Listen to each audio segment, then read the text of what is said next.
দাঁড়াও দাঁড়াও দাঁড়াও, কোথায় যাচ্ছ? এটা তো জেনে যাও যে এরকম আমি কেন সেজেছি। তো hey guys, welcome back to my channel and welcome back to my another video. তো এটা ছিল 9th এপ্রিলের ভিডিও। সুকান্ত সদনে ছিল একটা মেকআপ আর্টিস্ট কন্টেস্ট। তো সেখানে আমি গিয়েছিলাম অ্যাজ এ মডেল হিসাবে। তো এই সুকান্ত সদনে পুরো প্রোগ্রামটাই অর্গানাইজ করেছিল মোয়া সীমা মেকওভার। তোমরা অনেকেই হয়তো চিনবে সীমাদিকে। তো এখানে প্রচুর স্টুডেন্ট অ্যাডমিশন নিচ্ছে এবং কাজ শিখেও বেরোচ্ছে। তো তার মধ্যে আমি একজন। হ্যাঁ, আমি এর আগে আমার দিদির কাছ থেকে আমি কাজ শিখেছি। তো তারপরে এখানে আসা এই প্রোগ্রামের জন্য ওই যে পেছন থেকে দেখা যাচ্ছে ও হচ্ছে আমার সেদিনকে মেকআপ আর্টিস্ট ছিল কেয়া। তো ফার্স্টেই বলতে চাই কেয়াকে অসংখ্য ধন্যবাদ আমাকে এত সুন্দর একটা মেকওভার লুক দেওয়ার জন্য।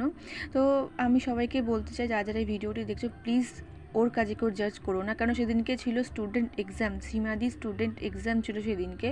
তো সবাই সবার বেস্ট দেওয়ার চেষ্টা করেছে। কেউ একদিনে কেউ মেকআপ আর্টিস্ট হতে পারে না, কোনো দিন কোনো কিছু একদিনে পসিবল না। এটা ছিল ওর ফার্স্ট কাজ। তো ফার্স্ট কাজেই সবাই খুব সুন্দর সবার বেস্ট দেওয়ার চেষ্টা করেছে। আর ওখানে দেখতে পাচ্ছ ওখানে একটা র্যাম শো করা একটা আয়োজন করা হয়েছিল। তো ওটাই সবাই এক এক করে হেঁটে যাচ্ছিলো মেকআপ আর্টিস্ট আর মডেল। তো আমি যে মেকআপ আর্টিস্টের সাথে হেঁটেছি, তো সেই ভিডিও ক্লিপসটা নেওয়া হয়নি, কারণ আমাদের বাড়ির লোক ছিল না, কেউ যে ভিডিও শ্যুটটা করবে সেরকম মানুষ আমাদের কাছে ছিল না। তো সেই জন্য আমাদের সেই ভিডিওটা করা হয়নি। তো ছোটো ছোটো ফটোস আমরা নিয়েছি, কিন্তু ভিডিও আর করা হয়নি, ওটা আর কি কেউ করাচ্ছিল না বলে। তাই তো দেখো এখানে একে একে সার্টিফিকেট আর মেডেল দেওয়া হচ্ছিল।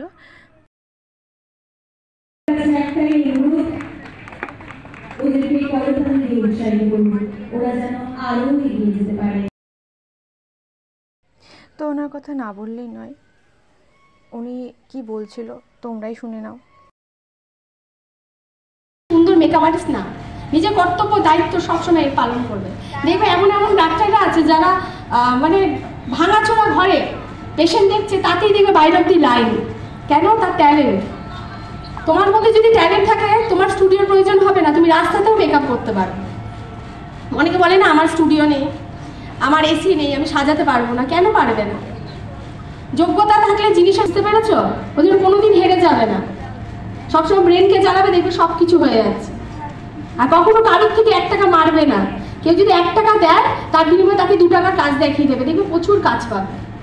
আর ভাববে না যে ব্যারাকপুরে এত মেকআপ আর্টিস্ট হয়ে গেছে আমরা কাজ পাবো না, এটা কিন্তু কখনোই ভাববে না।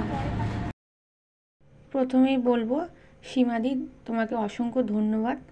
তুমি এতটা সাহস দাও প্রত্যেকটা স্টুডেন্টকে এগিয়ে যাওয়ার, এতটা সাহস দাও। তোমার কথা বা তোমাকে না দেখলে হয়তো বুঝতেই পারতাম না যে জীবনের লোককে কীভাবে এগিয়ে যেতে হয়। তো থ্যাংক ইউ সো মাচ। যতই তোমাকে থ্যাংক ইউ বলবো ততই যেন কম হয়ে যাবে। তো জানি না তুমি ভিডিওটা দেখবে কি না, যদি তুমি ভিডিওটা দেখে থাকো তো প্লিজ অবশ্যই একটা লাইক আর একটা কমেন্ট করে দিও।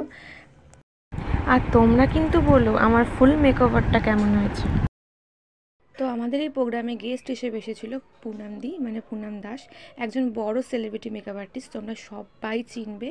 আমি তো খুবই ভালোবাসি দিদির কাজকে, মানে সেটা আমি বলে বোঝাতে পারবো না। তো আমি প্রচণ্ড পরিমাণে দিদির কাজ ফলো করি।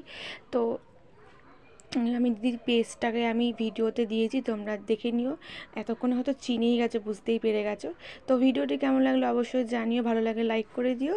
তো আজকের মতো এইটুকুনি, দেখা হচ্ছে আবার কোনো নেক্সট ভিডিওতে। টাটা।